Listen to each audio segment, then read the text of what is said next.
on U.S. soil in a law enforcement capacity. Now, he is sending the troops from Republican states to Democratic-led cities against the wishes of the governors in those states.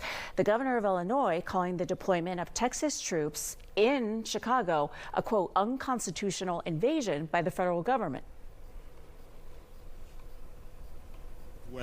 Where they reside should not live under the threat of occupation by the United States military. Now, Illinois has sued against the deployment, a judge declining to block it at this point. They filed a lawsuit, and the Trump administration has until tomorrow to respond to the lawsuit. A hearing is set for Thursday. Another development here in the investigation into the January 6th riot at the Capitol. The FBI says they have completed the review of phone records of several Republican lawmakers in its investigation into President Trump's efforts to overturn the 2020 election results. Now, the records showed the call times and the call dates, but not the content from the week of the riot at the Capitol on January 6th.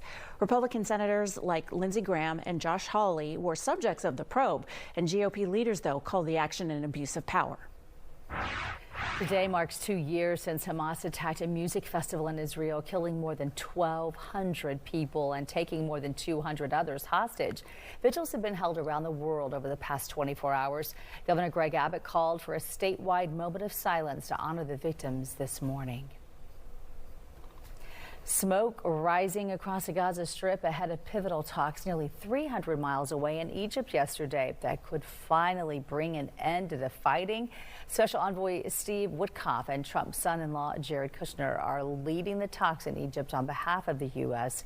The first priority is the release of all remaining hostages, some of whom are underground tunnels.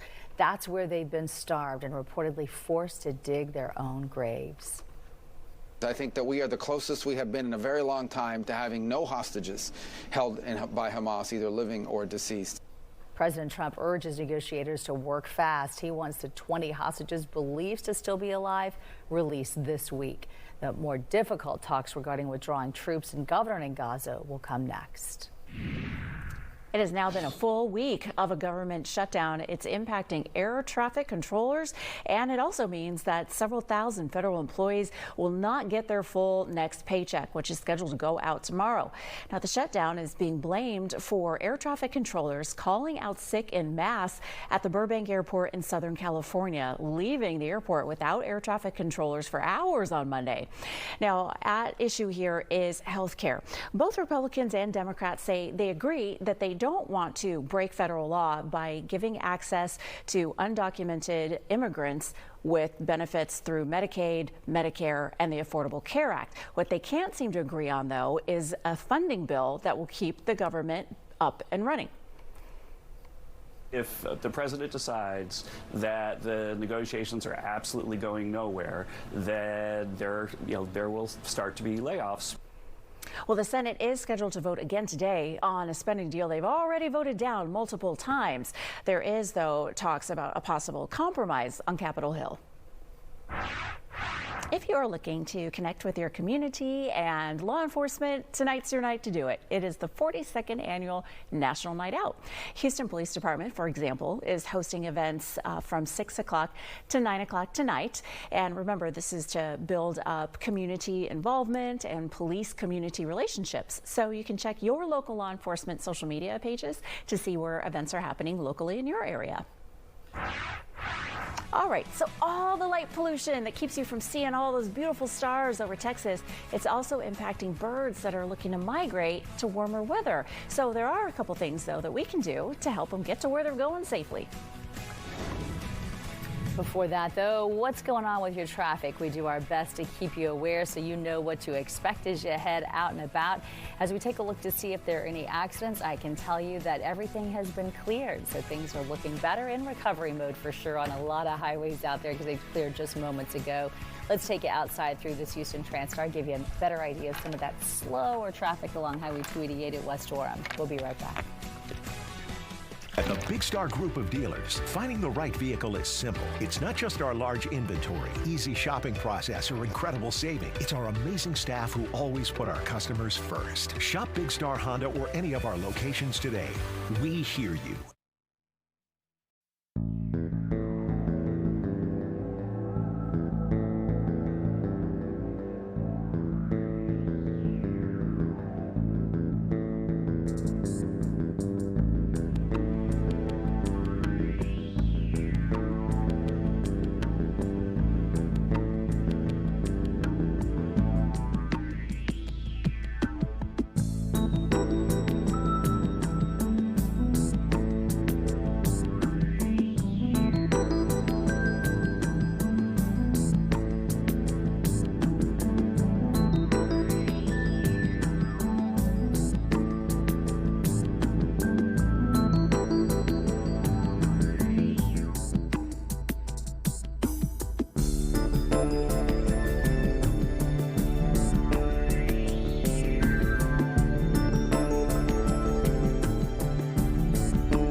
With the arrival of more crisp autumn weather, wildlife experts say plenty of birds will be getting ready to migrate to the warmth. But experts say the abundance of artificial light from businesses and homes always create issues year after year because many birds fly at night.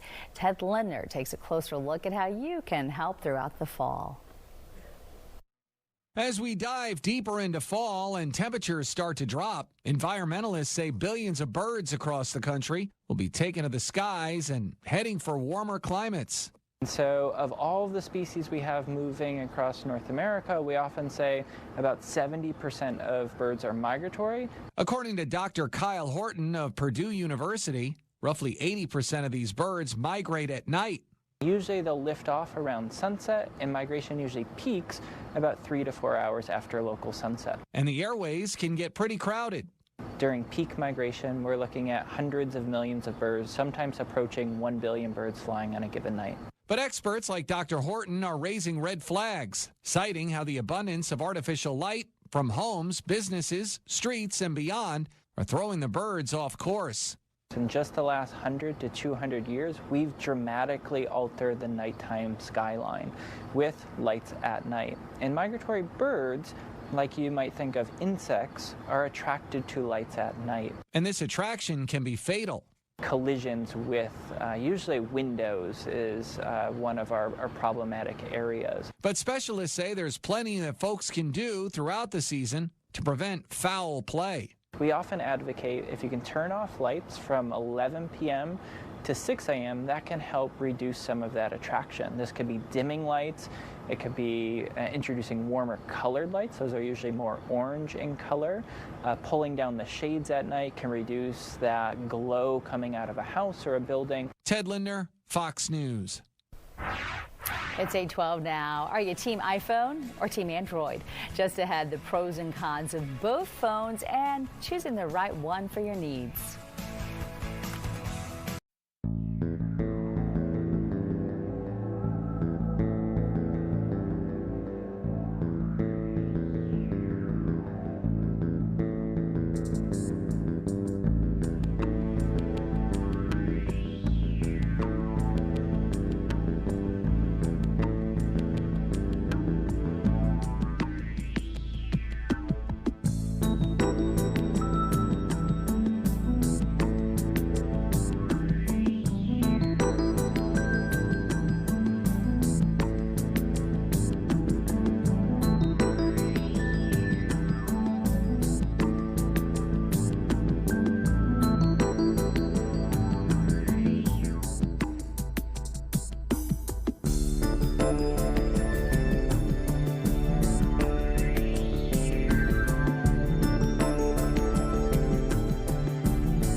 Hey, Sunshine, 15 minutes after the hour here. You know, President Trump just announced another tariff that could drive up the price on just about everything you buy. He's adding a 25% tariff to all medium and heavy duty trucks that are foreign made. Now, the tariff starts next month and it could lead to higher prices. The American Trucking Association says 73%, so about 3/4 of all domestic freight, is moved by a truck. And the tariff could cost more for everything that moves as a freight on a truck. And they say that likely that the tariff will be ended up impacting you and your wallet because it could cost you at home for the things that you buy that have been moved by freight. 79 days until Christmas if you're counting, and you can start your holiday shopping today if you like, because Amazon kicking off their second round of Amazon Prime Days for the year. It's only 2 days, today and tomorrow. The company is promising up to 65% discounts on some of the things you'll find on the website, but other retailers are not going to miss out. They're offering you steals and deals as well. Target and Walmart, for example, have started their own sales events this week. Well, it's finally happened. Taco Tuesday, coinciding with National Taco Day. So you can get yourself some deals for lunch or dinner today. Taco Bell, for one, is offering rewards loyalty program members $1 Cantina's chicken soft tacos through their app. 100 members will also have a chance to win a year of free Taco Tuesdays in the form of a $160 gift card. Jack in the Box is offering 2 free tacos with a $1 purchase through its mobile app as well. The Chalkins, Melissa, are not available today. It's good to know. Well, iPhone versus Android, it's an age-old debate at this point. Today, we're taking a look at choosing the best phone for you and your family with the release of the iPhone 17 and Google Pixel 10. So, is there truly a better phone? What are the pros and cons when looking at both phones as a whole? Let's find out. Good morning to you. Welcome. Thanks for joining us today.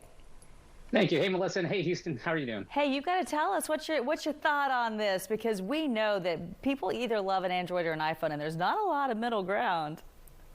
Yeah, so let's just get something out of the way straight up.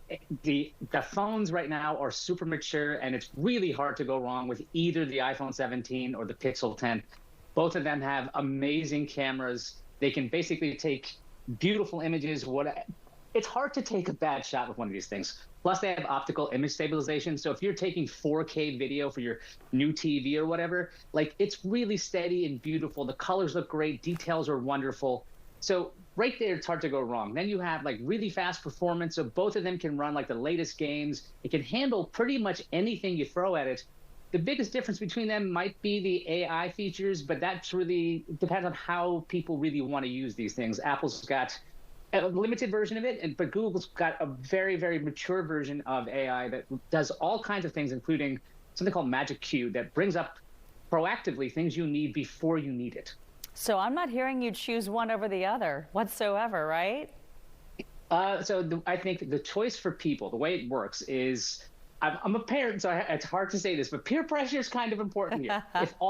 If your group is like, we want to FaceTime you, Apple devices can FaceTime to Android, but not the other way around. So if everyone loves FaceTime in your family, you might be looking at an iPhone. If you guys love iMessages, again, that's iPhone only.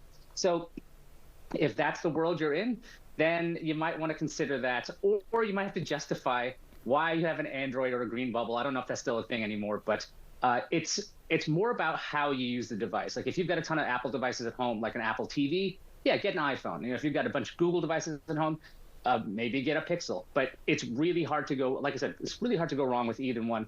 If I had to pick one for my mom, it'd be the iPhone 17 because my family has a lot of iPhones. Mm-hmm. If it's for me, I pick the Pixel 10 because I like a lot of the AI features where I can edit pictures really simply using text cues. You can't really do that with iPhones yet, so it's really quite mature, and I can really enjoy messing around with my images. Oh, that is good to know. That information helps so much, and I love how you just pick whatever's best for you depending on what you have in your house and what your family does. I've never thought of it that way. Thank you so much for joining us today. Great ideas. Thank you very much. All right, so much more ahead. We're at 8:19 right now. Oh. sunshine. We're going to bring you more sunshine and talking about the Texans. Also, what's next for the Astros and a little bit of MLB postseason. We want to know what you're thinking, all right? Ron Hughley, Sports Radio 610, joins us next. Stay with us.